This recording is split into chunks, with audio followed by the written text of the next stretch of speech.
किस श्राप के कारण स्त्रियां अपने पति को धोखा देकर पराये मर्दों के साथ संबंध बनाती हैं और अपने पति के होते हुए भी वह पराये मर्दों के साथ संबंध रखती है तथा पति के घर पर न होने पर पराया मर्द के साथ संबंध बनाती है। मित्रों, आए दिन ऐसी घटनाएं हमारे समाज में होती रहती हैं और ऐसी घटनाओं का कारण और कुछ नहीं बल्कि कलयुग की स्त्री को मिला हुआ श्राप है। और इस श्राप के कारण कलयुग की स्त्रियां पराये मर्दों के साथ संबंध बनाती हैं। मित्रों, आज मैं आपको एक कथा के माध्यम से बताऊंगा कि स्त्रियां पति के होते हुए भी पराये मर्दों से संबंध क्यों बनाती हैं।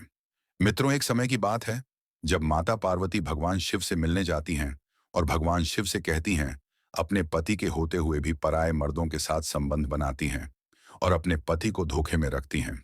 प्रभु, इसे देखकर मेरे मन में दो प्रश्न उठ रहे हैं और मैं चाहती हूं कि आप मेरे दोनों प्रश्नों के उत्तर देकर मुझे संतुष्ट करें।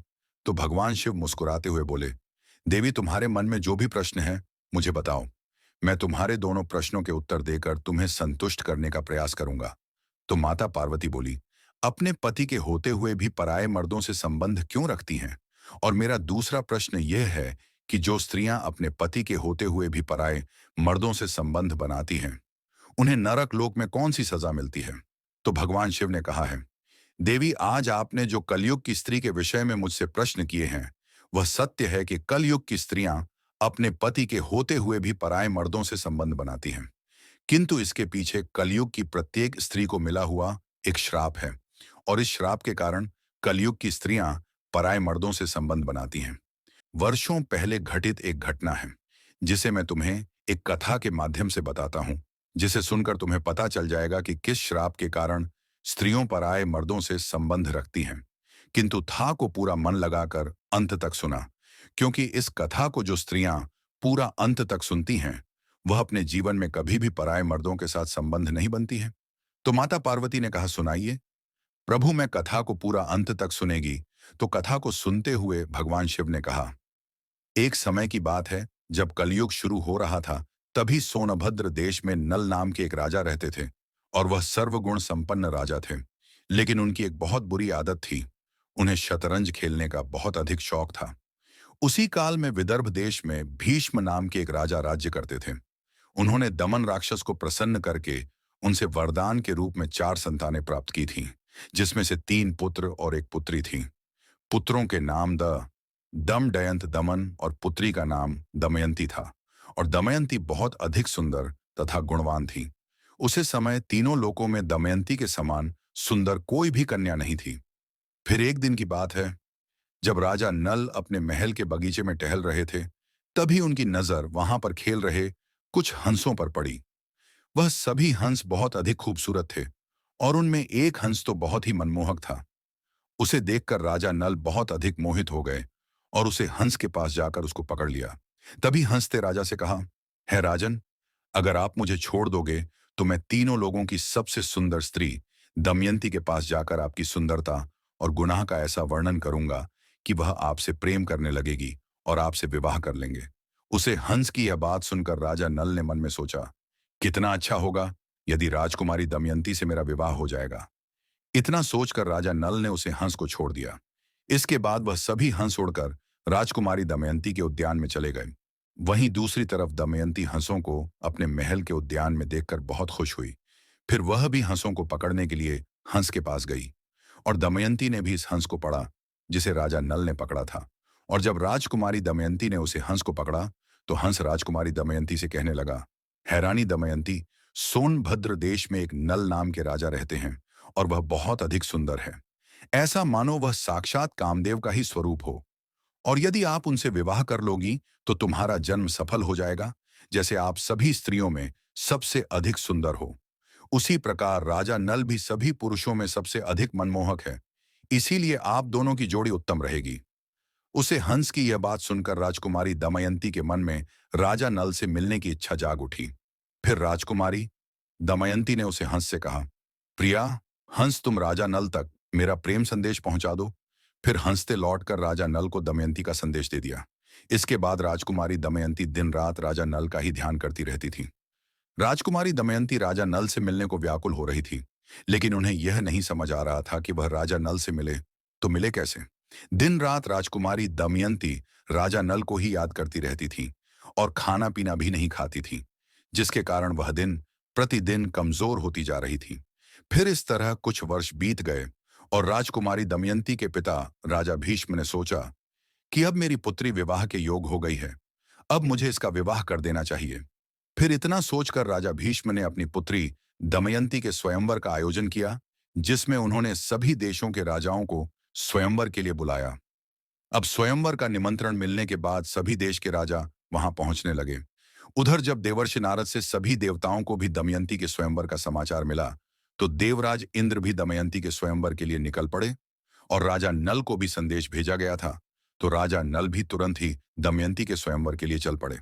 अब राजा नल के इतने अधिक सुंदर रूप को देखकर देवराज इंद्र ने रास्ते में ही अपने विमान को रोक दिया और अपने विमान से उतरकर सभी देवता राजा नल के पास गए। और फिर देवराज इंद्र ने राजा नल से कहा, है राजन, आप बहुत ही सुंदर और गुणवान हैं। कृपा करके आप राजकुमारी दमयंती के स्वयंवर में राजा बनकर नहीं, बल्कि हम लोगों के दूत बनाकर चलिए और राजकुमारी दमयंती के पास जाकर उनसे कहिए कि है सुंदरी, देवराज इंद्र, वरुण, अग्नि, कुबेर और यह देवता तुम्हारे पास आकर तुमसे विवाह करना चाहते हैं। इनमें से तुम जिसे चाहो उसे अपना पति स्वीकार कर लो। देवराज इंद्र की यह बात सुनने के बाद राजा नल ने कहा, हे प्रभु, मैं एक दूत बनाकर वहां कैसे जा सकता हूं, जबकि मेरा और आप लोगों का वाहन जाने का एक ही उद्देश्य है। इसीलिए मैं आपका दूत बनकर नहीं जा सकता, क्योंकि मुझे भी राजकुमारी दमयंती से विवाह करना है। तब देवराज इंद्र ने कहा है, नाल, तुम हमारा कहां कैसे डाल सकते हो? यदि तुमने हमारा कहना नहीं माना तो तुम्हारे साथ बहुत बुरा होगा। देवराज इंद्र की यह बात सुनकर राजा नल देवताओं के दूत बनने को तैयार हो गए और उन्होंने देवराज इंद्र की आज्ञा से राजमहल में प्रवेश किया। राजा नल के महल में प्रवेश करते ही दमयंती और उसकी सहेलियां भी राजा नल के सुंदर रूप को देखकर उन पर मोहित हो गईं और शर्म के मारे कुछ न बोल पा रही थी। तब राजा नल ने राजकुमारी दमयंती से कहा, मैं यहां देवताओं का दूत बनकर आया हूं, इसीलिए है राजकुमारी दमयंती, स्वर्ग के देवता तुम्हारे साथ विवाह करना चाहते हैं। तुम किसी भी एक देवता को चुन लो और उनसे विवाह कर लो। मैं यही संदेश देने आया था और मैं आज कोई राजा बन के तुम्हारे पास तुमसे विवाह करने नहीं आया हूं, बल्कि आज मैं यहां एक दूत बनकर आया हूं और देवताओं की शक्ति से मैं तुम्हारे महल में प्रवेश किया है, इसलिए मुझे कोई देख नहीं पाया। मैं देवताओं का यह संदेश तुम तक पहुंचा दिया है। अब तुम जिस भी देवता से विवाह करना चाहो उसे विवाह कर सकती हो। फिर भगवान शिव कथा को आगे बताते हुए माता पार्वती से कहते हैं, हे देवी, अब कथा को बहुत ध्यान से सुना, क्योंकि अब तुम्हें पता चलेगा कि शराब के कारण कलयुग की स्त्रियों पर आए मर्दों से संबंध बनाती है। तो माता पार्वती ने कहा, ठीक है। तो कथा को आगे बताते हुए भगवान शिव ने कहा, फिर राजकुमारी दमयंती राजा नल से कहती हैं, मुझे आपके अलावा और कोई भी नहीं चाहिए। जिस दिन से मैं हंसों की बात सुनी है, तब से ही मैं आपसे मिलने के लिए बहुत व्याकुल हो रही थी और तभी से मैं आपसे बहुत अधिक प्रेम करने लगी थी और आपके लिए ही मैं राजाओं की भीड़ इकट्ठी की है। और मेरी आपसे एक प्रार्थना है कि आप राजा बनकर यहां आए और मुझे विवाह कर लें। यदि आपने ऐसा नहीं किया तो मैं आपकी कसम खाकर कहती हूं, मैं जहर खाकर मर जाऊंगी। राजकुमारी दमयंती की यह बात सुनकर राजा नल बहुत अधिक दुखी हो जाते हैं और फिर राजकुमारी दमयंती से कहते हैं, हे देवी, जब बड़े बड़े देवता आपसे विवाह करना चाहते हैं तो फिर आप मुझ जैसे एक तुच्छ प्राणी से विवाह क्यों करना चाहती हैं? मैं तो इन देवताओं के सामने कुछ भी नहीं हूं। ये देवता मुझे बहुत अधिक शक्तिशाली है और मुझे कहीं अधिक गुणवान भी है। इसीलिए आप इन देवताओं में से किसी एक से विवाह कर लीजिए। राजा नल की यह बात सुनकर राजकुमारी दमयंती बोली कि रूप में स्वीकार करूंगी और किसी को नहीं, परंतु इस समय राजा बनकर नहीं, बल्कि यहां पर देवताओं का दूत बनकर आया हूं। इसीलिए इस समय मैं आपसे विवाह करने के योग्य नहीं हूं। तब राजकुमारी दमयंती बोली, है उपाय यह है कि आप भी अन्य राजाओं के साथ स्वयंवर मंडप में आए और मैं आपको ही वरमाला डाल दूंगी, जिससे हमारा विवाह हो जाएगा।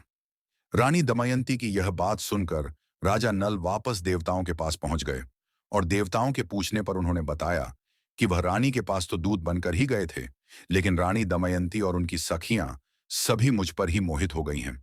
और जब मैं उनके समक्ष आप लोगों के विवाह का प्रस्ताव रखा तो राजकुमारी दमयंती ने आप लोगों से विवाह करने से मना कर दिया और कहा है कि आप देवताओं के दूत बनकर नहीं, बल्कि राजा बनकर मेरे स्वयंवर में आए। तो देवताओं ने कहा, ठीक है, आप भी राजकुमारी दमयंती के स्वयंवर में चलो। फिर कुछ ही समय बाद सभी देवता और सभी देश के राजा राजकुमारी दमयंती के स्वयंवर में पहुंच गए। और फिर राजा भीष्म ने अपनी पुत्री दमयंती से कहा, नह पुत्री, अब आप इन सभी में से जिसे चाहो उसे वरमाला पहना सकती। फिर राजकुमारी दमयंती राजाओं की भीड़ में राजा नल को ढूंढने लगी। तभी उसने देखा कि एक ही स्थान पर राजा नल के समान हो, बहु दिखने तथा वैसे ही वेशभूषा वाले 5 राजकुमार खड़े दिखाई दिए। तब वह हैरान हो गई और मन ही मन विचार करने लगी कि इन पांचों में से राजा नल को अब मैं कैसे पहचाने। फिर रानी दमयंती समझ गई कि यह देवताओं द्वारा रची गई माया है। फिर उसने देवताओं से कहा, है देवताओं, मुझे राजा नल को पहचानने की शक्ति प्रदान करें, क्योंकि मैं राजा नल के अलावा और किसी से विवाह नहीं करते। तो देवताओं ने राजकुमारी दमयंती को राजा नल को पहचानने की शक्ति प्रदान की। तो राजकुमारी दमयंती ने राजा नल को पहचान कर उनको वरमाला पहना देती है और फिर दोनों का विवाह हो जाता है। फिर स्वयंवर पूरा होने के बाद देवता वापस स्वर्ग की ओर जाने लगे। इस समय उनका मार्ग में कलयुग और द्वापर युग से भेंट हो जाती है। तब इंद्रदेव ने कलयुग से पूछा है, कलयुग कहाँ जा रहे हो? तब कलयुग ने कहा, मैं दमयंती के स्वयंवर में उससे विवाह करने के लिए जा रहा हूं। कलयुग की यह बात को सुनकर देवराज इंद्र ने कलयुग से कहा, अरे कलयुग, स्वयंवर तो कब का पूरा हो गया राजकुमारी। दमयंती ने राजा नल को वरमाला पहनकर उनसे विवाह भी कर लिया। इंद्रदेव की यह बात सुनकर कलयुग बोला, यह तो अनर्थ हो गया। उसने देवताओं का घोर अपमान किया है, इसीलिए उसे इस अपराध का दंड आवश्यक मिलना चाहिए। तो देवताओं ने कहा, राजकुमारी, दमयंती ने हमारी आज्ञा प्राप्त करके ही राजा नल को वरमाला पहनाया और उनसे विवाह किया है। और वास्तव में राजा नल सर्वगुण संपन्न और उसके योग्य वर है, इसीलिए जो भी हुआ सही ही हुआ है। फिर इतना कहकर सभी देवता आगे बढ़ गए। फिर कलयुग ने द्वापर से कहा, मैं अपना क्रोध शांत नहीं कर सकता, इसीलिए मैं राजा नल के शरीर में निवास करूंगा और उसे मैं राज्य विहीन कर दूंगा। उसे स्थिति में वह राजकुमारी दमयंती के साथ नहीं रह सकेगा। उसे शतरंज का बड़ा शौक है, इसीलिए तुम भी शतरंज के पास में प्रवेश करके मेरी सहायता करना। तो द्वापर ने भी उसकी बात मान ली। उसके बाद द्वापर और कलयुग दोनों ही राजा नल के पास गए, लेकिन कलयुग को राजा नल के शरीर में प्रवेश करने का कोई मार्ग नहीं मिल रहा था। वह राजा नल के शरीर में प्रवेश करने का सिर्फ एक अवसर चाहता था। फिर इसी तरह समय व्यतीत होता गया, लेकिन कलयुग राजा नल का कुछ न कर पाया। फिर 16 वर्ष के पश्चात जब एक दिन राजा नल संध्या काल के समय लघु शंका से निवृत्त होकर बिना हाथ पैर धोए भोजन करने के लिए बैठ गए, तो राजा नल की यह पवित्र अवस्था को देखकर कलयुग को राजा नल के शरीर में प्रवेश करने का अवसर मिल गया और उसने राज्य नल के शरीर में प्रवेश कर लिया। वही कलयुग दूसरा रूप धारण करके राजा नल के भाई जो अलग रहकर अपना राज्य चला रहे थे, उनका नाम पुष्कर था। तो कलयुग पुष्कर के पास गया और उनसे कहने लगा, है राजन, तुम अपने भाई राजा नल के साथ शतरंज का खेल खेलो। मैं तुम्हें वचन देता हूं, मैं निश्चित ही तुम्हें राजा नल का राज्य जीतने में तुम्हारी पूरी मदद करूंगा। जब पुष्कर ने कलयुग की यह बात सुनी, तो उसे लालच में आकर पुष्कर ने कलयुग की बात मान ली और पुष्कर राजा नल के पास शीघ्र ही चला आया और राजा नल से कहने लगा, है राजा नल, चलो शतरंज खेलते हैं। तो राजा नल ने कहा, ठीक है। फिर दोनों ने शतरंज खेलने प्रारंभ किया। फिर कलयुग ने राजा नल के शरीर में प्रवेश किया और पैसों में द्वापर प्रवेश कर चुका था। इसीलिए राजा नल हुए में जो कुछ भी दांव पर लगाते, वह सब कुछ हाट जा रहे थे। जब राजा नल की प्रजा और मंत्रियों को यह बात पता चली, तब उन्होंने राजा नल को रोकने का प्रयास किया, किंतु वे नहीं माने और हुए में सब कुछ दांव पर लगाते चले गए और अंत में उसे सब कुछ हार गए। फिर जब रानी दमयंती को यह बात पता चली, तो वह राजा नल के पास जाकर उनसे कहने लगी, है स्वामी, इस तरह तो आप सब कुछ हार जाएंगे, कृपया करके आप इसे यहीं रोक दीजिए। लेकिन राजा नल कलयुग के वश में होने के कारण रानी दमयंती की एक भी बात नहीं मानी और शतरंज खेलते रहे। फिर इस तरह खेलते खेलते वह हुए में अपना सब कुछ हार गए और अब राजा नल के पास शतरंज में दम पर लगाने के लिए कुछ भी नहीं बचा था। तो राजा पुष्कर बोला, अब गांव पर लगाने के लिए तुम्हारे पास क्या है? सब कुछ तो हार चुके हो, यदि कुछ और भी है तो उसे भी दांत पर लगाओ। तो राजा नल ने कहा, अब मेरे पास कुछ भी दांत पर लगाने के लिए नहीं बचा है। फिर शतरंज में सब कुछ हारने के बाद राजा नल और रानी दमयंती एक जंगल में रहने के लिए चले गए और जंगल में इधर उधर भटकने लगे। फिर घास फूस से इस जंगल में एक कुटिया बनाकर रहने लगे। राजा नल और रानी दमयंती की हालत ये हो गई थी कि उन्हें भोजन तक नसीब नहीं होता था। फिर इस तरह जंगल में रहते रहते कुछ समय और बीत गया और उन दोनों की हालत पहले से भी ज्यादा खराब हो गई। और फिर एक दिन राजा नल अपनी पत्नी दमयंती से कहने लगे, है दमयंती, तुम देख रही हो, यहाँ बहुत से रास्ते हैं। यहाँ एक रास्ता अवंती की ओर जाता है तथा दूसरा रास्ता दक्षिण देश को जाता है। सामने विंध्याचल पर्वत है और यह कौशल देश का मार्ग है। राजा नल की यह बातें सुनकर रानी दमयंती की आंखें आंसुओं से भर गईं और रानी दमयंती ने राजा नल से कहा, क्या आपको लगता है अकेली कहीं जा सकती हूं? मैं आपके साथ रहकर ही आपके दुखों को बांटना चाहती हूं।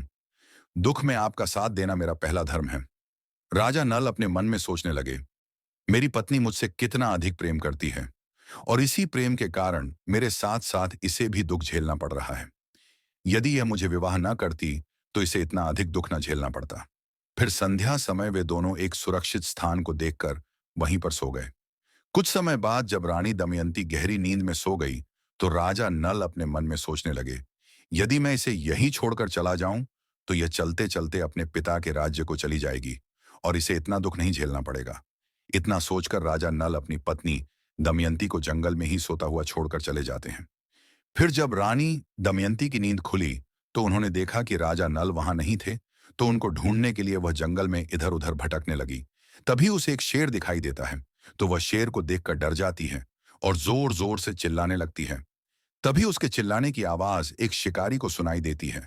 तो वह शिकारी रानी दमयंती के पास आता है तो देखा है कि वहां पर एक शेर खड़ा है। तो वह शिकारी शेर को वहां से भगा देता है और रानी दमयंती को अपनी कुटिया में लेकर जाता है और उन्हें भोजन करता है।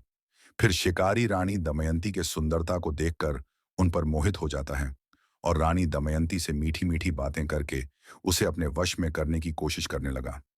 दमयंती को उसके मन के भाव समझ में आ गए थे, तो दमयंती ने उसकी वासना को बहुत रोकना चाहा, लेकिन जब वह किसी भी प्रकार से नहीं माना, तब रानी दमयंती ने उसे शिकारी को श्राप देते हुए कहा, यदि मैं राजा नल के अलावा किसी और का चिंतन कभी नहीं किया है और अगर यह सत्य हो तो यह शिकारी अभी भस्म होकर मर जाए।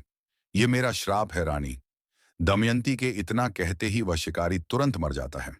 फिर रानी दमयंती राजा नल की तलाश में इस जंगल में इधर उधर भटकने लगी। तभी उनकी भेंट राजमहल की एक राजमाता से होती है। तो वह राजमाता रानी दमयंती से कहती है, जिसके कारण हम दोनों को यहाँ जंगल में जाकर रहना पड़ रहा है और मेरे पति एक दिन रात को अचानक से पता नहीं कहाँ चले गए हैं और उन्हीं की तलाश में मैं इस जंगल में इधर उधर भटक रही हूं।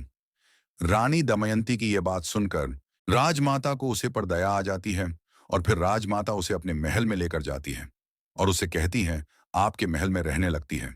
वहीं दूसरी तरफ राजा नल जंगल में भटक रहे थे, तो कारणवश आकाशीय बिजली गिरने से उसे समय जंगल में आग लग गई थी।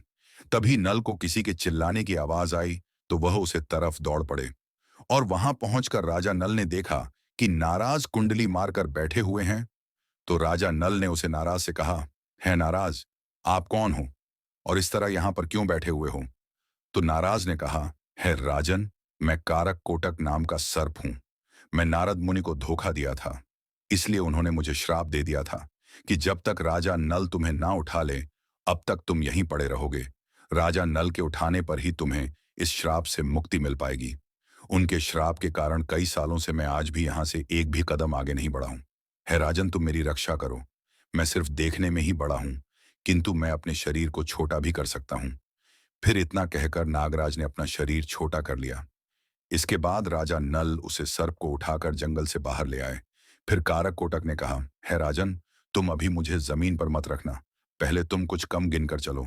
तब राजा नल ने 1 2 3 करते हुए यूं ही धरती पर जैसे ही 10वां कदम रखा, तभी कारक कोटक नाग ने उसे डस लिया। तो राजा नल अचंभित होकर बोले, ही नाराज, आपने मुझे क्यों दास लिया, जबकि मैंने तो आपकी सहायता की थी?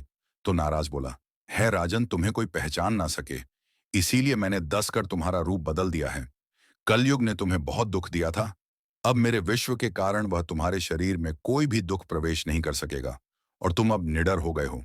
अब तुम्हें पशु पक्षी या फिर शत्रु किसी का भाई नहीं रहेगा और तुम पर किसी भी विश्व का प्रभाव नहीं होगा और युद्ध में हमेशा तुम्हारी ही जीत होगी। फिर इतना कहकर नाराज वहां से अंतर्ध्यान हो गए। मित्रों, फिर भगवान शिव कथा को आगे बताते हुए माता पार्वती से कहते हैं, है देवी, फिर जब राजा भीष्म को यह समाचार मिला कि उनके दामाद राजा नल और पुत्री दमयंती अपना महल छोड़कर जंगल में रहने के लिए चले गए हैं, तब उन्होंने सुखदेव नाम के एक ब्राह्मण को राजा नल और रानी दमयंती का पता लगाने के लिए भेजा।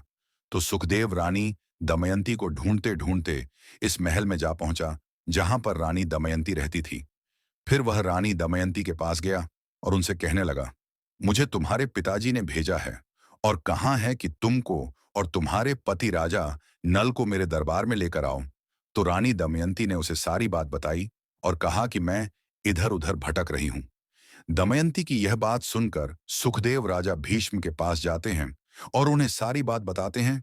तो सुखदेव की यह बात सुनकर राजा भीष्म ने अपनी पुत्री दमयंती का दोबारा से विवाह करने का फैसला किया और फिर अपनी पुत्री दमयंती को अपने महल में बुला लिए और सभी राज्यों में अपनी पुत्री के स्वयंवर के लिए घोषणा कर दिया। फिर जब राजा नल को इस बात का पता चला कि रानी दमयंती का दोबारा से विवाह होने जा रहा है, तो राजा नल बहुत अधिक क्रोधित हुए और फिर रानी दमयंती के स्वयंवर के लिए सभी देशों के राजा आए।